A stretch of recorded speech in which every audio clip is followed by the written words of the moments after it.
Anong gagawin mo kung mayroon ka palang built-in inborn microchip sa iyong utak?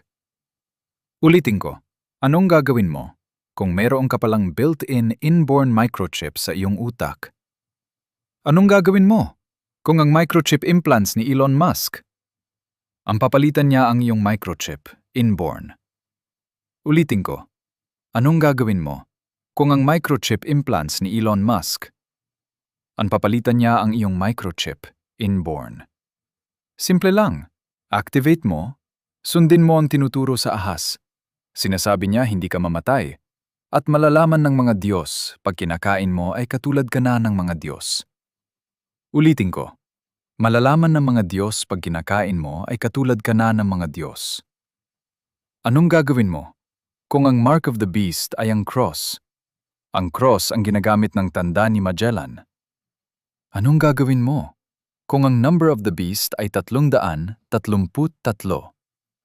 Ulitin ko.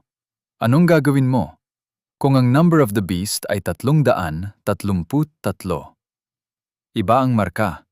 Iba ang numero ng mga halimaw. Iba ang numero ng mga halimaw.